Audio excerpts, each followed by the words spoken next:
आपने एक चीज देखी होगी, जब आसमान में जहाज उड़ता है तो उसके पीछे सफेद लकीर नजर आती है। आखिर वो क्यों आती है, इस पर हम आपको विस्तार से बताएंगे। नमस्कार, आप देख रहे हैं एयर न्यूज। आज की खबर के माध्यम से हम यही सब आपको बताने वाले हैं कि हवाई जहाज उड़ता है तो उसके पीछे एक सफेद लाइन क्या बनती जाती है। पूरी जानकारी के लिए आप देखिए इस वीडियो को। दोस्तों, आसमान में उड़ते हुए एयरप्लेन को हमने कई बार देखा है, लेकिन क्या कभी हमने उसके पीछे बनने वाले सफेद लकीरों पर गौर किया है जो जेट अपने पीछे छोड़ते हुए जाता है। इन सफेद लाइनों को कॉन्ट्रेल्स यानी कंडेंसेशन ट्रेल्स कहा जाता है। ये नाम दिया गया है यूनिवर्सिटी कॉर्पोरेशन फॉर एटमॉस्फेरिक की रिसर्च में। इसके मुताबिक वो तब दिखाई देते हैं जब भाप गाढ़ा हो जाता है और विमान के आसपास जम जाता है। ये कॉन्ट्रेल्स वास्तव में कमेंट्रेल्स हैं। ये एक कॉन्स्पिरेसी थ्योरी है जिसमें लोगों का मानना है कि आसमान में बनी सफ़ेद धारियां कंडेंसेशन से नहीं बल्कि इसके बजाय सरकार हानिकारक रसायनों को छिड़काव करती है। अब हो सकता है कि ये सिद्धांत कुछ लोगों को दूर से कौड़ी लगे, लेकिन बहुत कम होने के बावजूद अमेरिका और दुनिया भर के कमेंट्रेल्स को सरकार की साजिश का हिस्सा माना जाता है। 90 के दशक में इस थ्योरी ने जोर पकड़ना शुरू किया।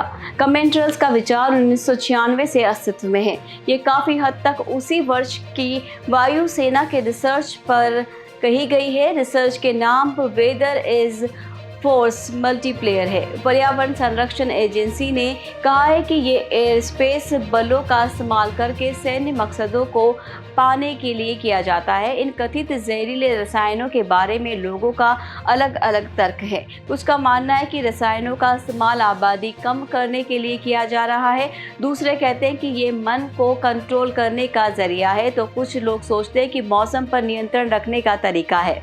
शीत युद्ध के दौरान ब्रिटिश सरकार ने आम जनता पर 750 से अधिक नकली रासायनिक युद्ध हमले किए। इससे सैकड़ों हजारों लोगों को जिंक कैडमियम सल्फाइड से संपर्क में ला दिया। उस समय ये सोचा गया कि ये रसायन जहरीला नहीं है, हालांकि बार बार इसके संपर्क में आने से कैंसर हो सकता है। अमेरिका ने 1950 और 1960 के दशक में भी ऐसा ही किया था। साल 2021 में एक फेसबुक पोस्ट वायरल हो गई जिसमें दावा किया गया कि राष्ट्रपति जो बाइडेन ने कमेंट्रेल्स के माध्यम से मौसम में हेराफेरी की है, जिसकी वजह से फरवरी में टेक्सास हफ्ते भर भीषण ठंड में रहा।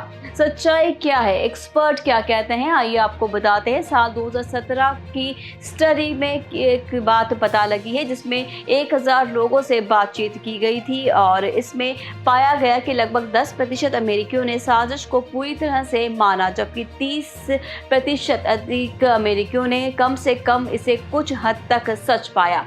समस्या को बढ़ाने में सोशल मीडिया की भी भूमिका रही है। सोशल मीडिया की एल्गोरिथम की अगर हम बात करें तो लोगों के पास वही जानकारी पहुंचती है जिन मान्यताओं में वो विश्वास करते हैं। वैज्ञानिकों ने कहा है कि केमेट्रेल्स के अस्तित्व का कोई सबूत नहीं है।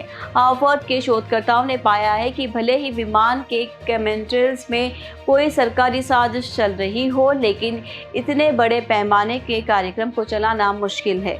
तो ये थी हमारी विशेष रिपोर्ट। हमें उम्मीद है कि अब आपको समझ में आ गया होगा कि जब हवाई जहाज उड़ता है तो उसके पीछे का जो सफ़ेद लकीरें हैं वो क्यों बनती हैं। ऐसे और अपडेट्स के लिए जुड़े रहिए न्यूज़ के साथ।